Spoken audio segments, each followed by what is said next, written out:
Is it truly better to buy a brand new home versus an established home that might need some maintenance and repairs? In this video, I'm going to discuss exactly what the differences are between the two, how you can go and maximize your returns without having the headaches. If you're interested in what my thoughts are, definitely keep watching. Hey guys, my name's Ravi and welcome back to Personal Finance with Ravi Sharma. If you're new here, smash that subscribe button because I talk about real estate, personal development, and all things financial freedom. You'll see a bunch of content online that suggests that you should go out there and buy something new.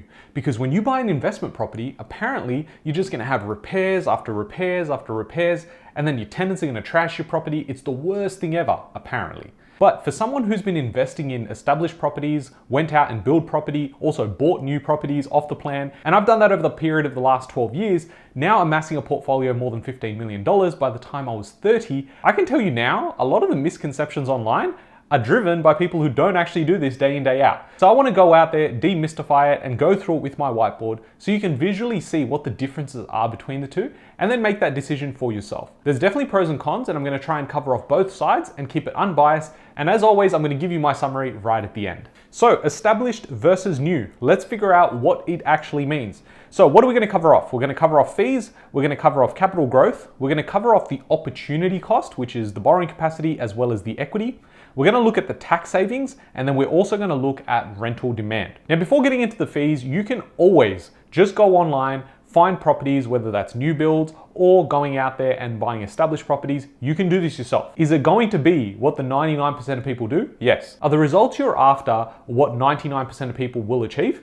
Well, no, because you're here trying to grow your wealth with real estate and smarter investing. So you're going to have to outsource this to someone. Let's go through the traditional path, as well as comparing that to if you went to a buyer's agent or you went to someone who was selling an off-the-plan property. So traditionally, you can go in and buy a property online.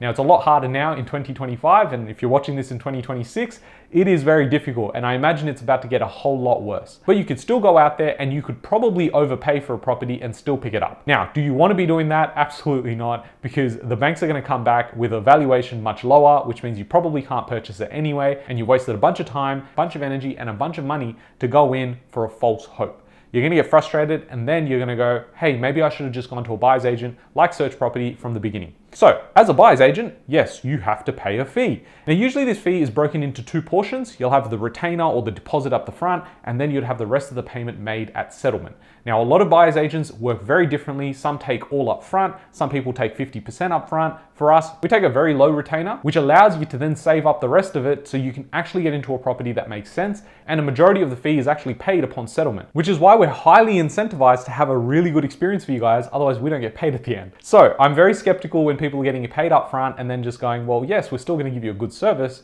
but you've already been paid. A lot of your motivations will be up at the front end. Now, you could then go to an advisor, a broker, or an accountant that will go and say, actually, I've got this amazing property in this amazing location and you should go and buy it. Now, first thing you need to figure out is a mortgage broker should be dealing with your lending. An accountant should be dealing with your taxes. So they have no business in recommending a property that they think is going to grow. Now, if you look at it from the broker's perspective, they're probably like, hey, actually, you should buy this property because it's going to increase your borrowing capacity. Or this is exactly what you could buy if you had a particular budget. The accountant might go, hey, actually, if you want to save on taxes, you should go and buy property. So are they going in there with the intention to buy a property for growth? No. You've got the broker who's wanting to increase their book and loan size. You've got the accountant who's trying to reduce taxes. And then you have an advisor. Now, a financial planner or an advisor usually can't give you any advice on property. And a lot of people are surprised by that when they get to that point where they're like, hey, actually, I want my financial advisor to look at this, but they're never gonna actually give you advice about property anyway. They'll tell you index funds, get into shares, ETFs, and things like that. So you've got three people here recommending a property which have no business in recommending property. So there's the big problem. And the other big problem is that there's no fee. So straight away on paper, you're saying, well, traditionally, if I could go to the market by myself, I can do it. It's a lot more stress and I'm probably overpaying. If I go to a buyer's agent, I'm paying this fee, which could be $20,000. But if I go to an advisor or a broker or an accountant, they're gonna tell me about a property that's brand new and I don't even have to pay anything. Problem is that they're getting paid by a developer or a marketing specialist in the back end. And sometimes they'll tell you if they're nice to you, most of the time they will not tell you this. Let's take a look at an example. Let's say you're looking at a 500K property in both examples. You could go out there and pay a BA a $20,000 fee. Now it's just a general figure. Some will charge you less, some will charge you more. Or I could go to one of these guys that charge me no fees or a very small fee. They call themselves a buyer's agent. Maybe they're even better than that. But I'm not paying 20K. I'm going to go out there and pay nothing or $5,000. Here's where the problem is because if that property is 500K and they're not asking for you to pay them anything, how are they keeping the business alive? Where are they getting paid from? And that's the question you need to ask. Clearly, they're not going to take a loss. It's their time, their money. So what's most likely happening in the background is that the actual value of this property is about 450K, but it's been marketed to you as 500K. So straight away, there's about a $50,000 incentive for all the levels of marketing, all of the people involved that you don't know about. So would you buy a house or unit for $500,000 that's actually worth $450,000? Day one you buy it, you've actually lost $50,000. So let's look at an example here, a real example with Chris. He went and bought a property in 2018 for $600,000, paid absolutely no fee.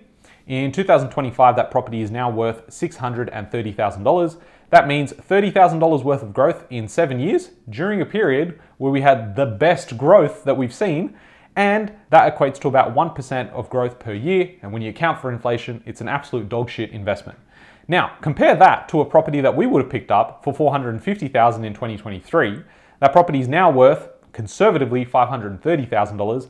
And that all happened in the space of 2 years, made about 17%. If you want examples of what we purchase for clients at Search Property, this here is the Instagram page that we have. We have a bunch of deals on here. We also have a lot of case studies on our website as well. You can look through and you can see the details, some deals that we've done 2 years ago, some 12 months ago, and the ones that we've been purchasing over the last couple of months as well. So definitely go check it out. In this case, they paid a buyer's agent fee and they would have paid a lot more money because they paid for the expertise. Now, the reality is they did buy it for $600,000. It wasn't worth $600,000, it was worth $560,000.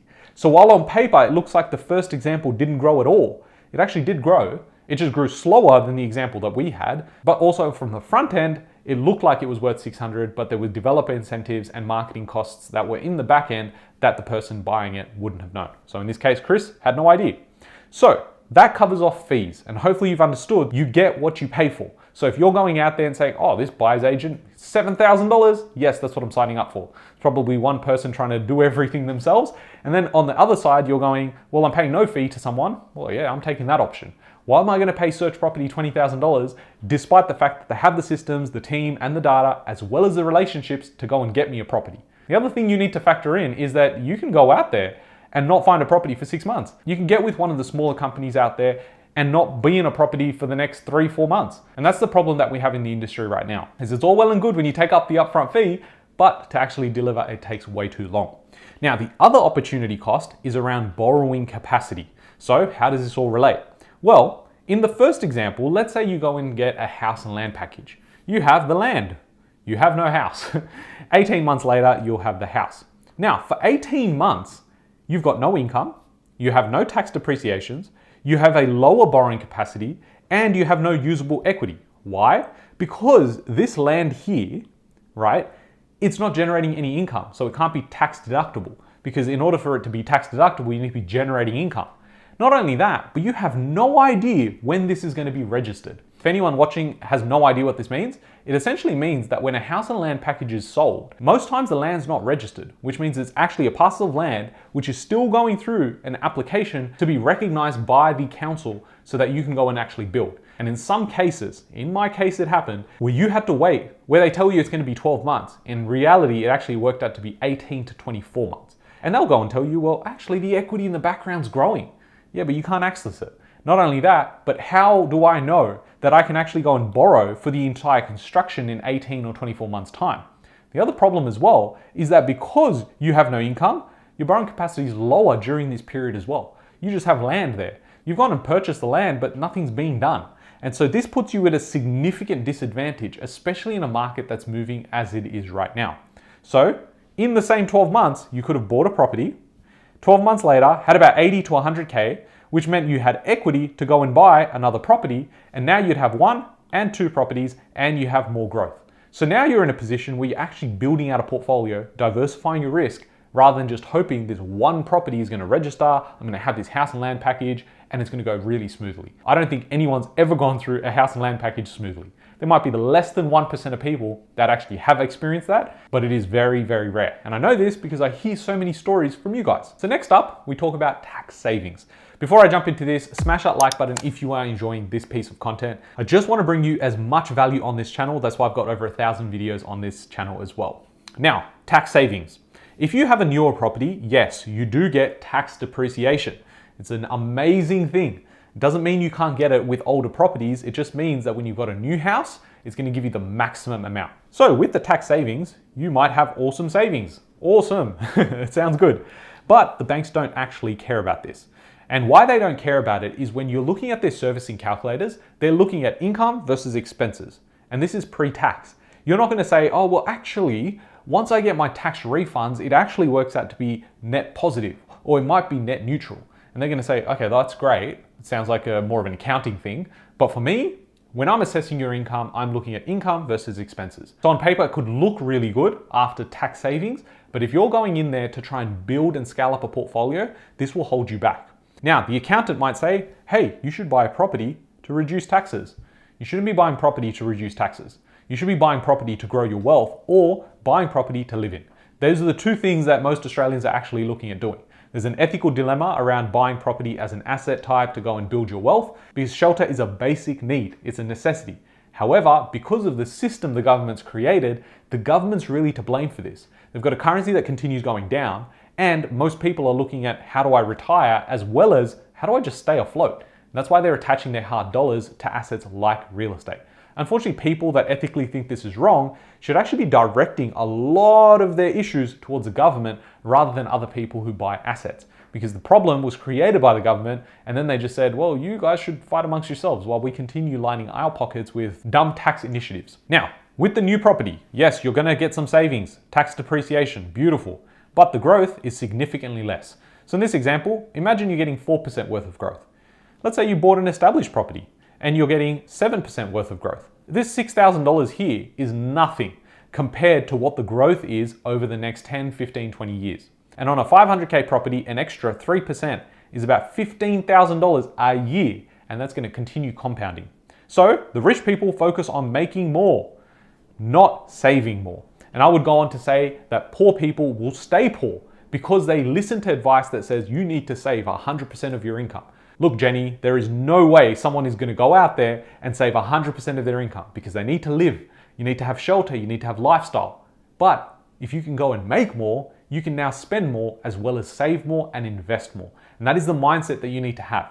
In this case as well, you're most likely finding that the new house and land package or off the plan apartment that have the fancy brochures are going to allow you to have a lot less land. So there's not much else you can do. The other thing that you can do with an established property is, yes, you're going to have repairs and maintenance. But for someone who has newer properties in their portfolio, I can tell you now, I still have repairs and maintenance on those properties too. Whereas what you need to know is on established properties, you can go out there and generate your own equity. You can go in there, renovate, upgrade, you can develop. You can't do that with a new property. So if you've learned anything from this video, smash that like button, subscribe if you haven't already. If you have questions, pop them down in the comments down below and I'll try my best to get back to you.